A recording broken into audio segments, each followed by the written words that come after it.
Welcome to our Tasty Dialogues, and today we are here at the Safari Court where the SACU member Council of Ministers are meeting, and I am joined here with SACU ES Ms Paulina. Ms Paulina, welcome to our dialogue.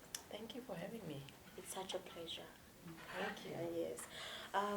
Well, this is now your second tenure, right? That's yes. correct.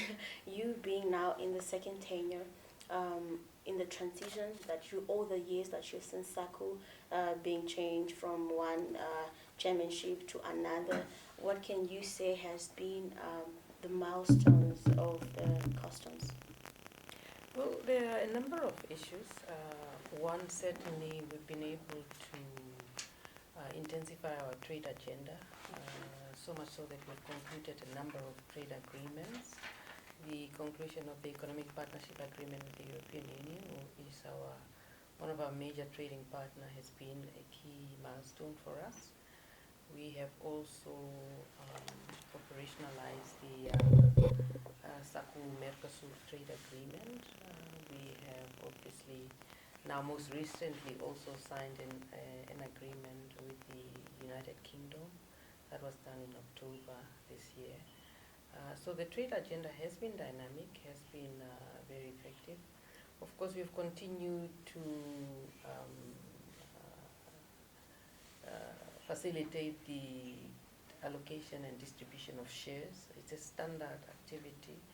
But I think key is also the approval of the ministerial work program that will look at how we move the SACU agenda forward. Of course, as the minister indicated, it's not an easy conversation, but it's a conversation that must be had because we are now looking at SACU in the 21st century and a SACU in a global, evolving and changing global context.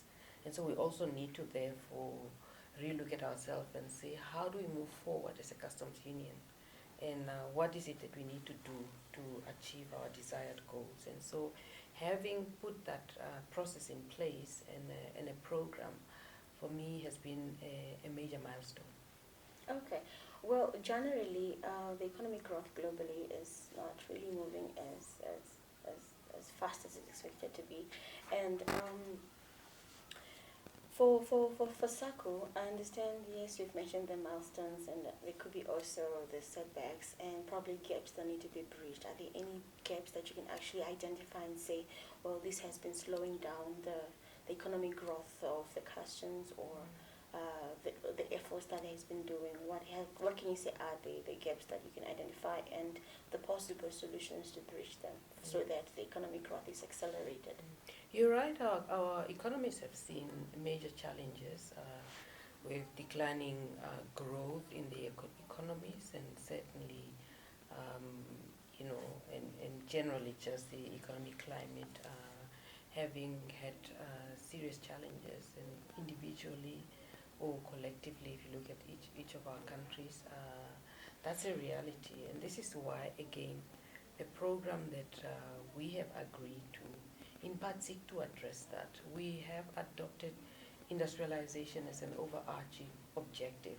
Now, if we conclude trade agreements and we have limited export basket, it doesn't help us, and therefore we cannot derive as much benefit as we would have if we had in place a diverse, robust industrial base that will allow us to export more. So, and this in part also contribute obviously to economic decline. And so we are therefore looking at how we can enhance industrialization and through the development of cross-border value chains. And that will in itself really contribute to some of the challenges that we are faced with, of unemployment, of low economic outputs. And so we need to do that. And that will then complement the milestone that we've achieved in terms of the trade agenda. Also, an area that we have been working on, and I think that we are making strides, is trade facilitation.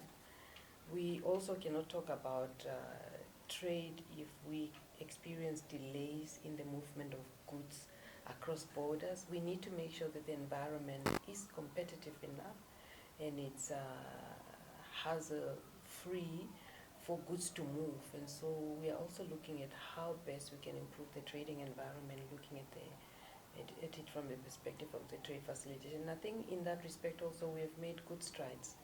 We have in place regional instruments that will facilitate the exchange of data at border posts, and that has also been an aspect that will greatly also enhance our function of managing the common revenue pool, and particularly the data that is obtained at borders.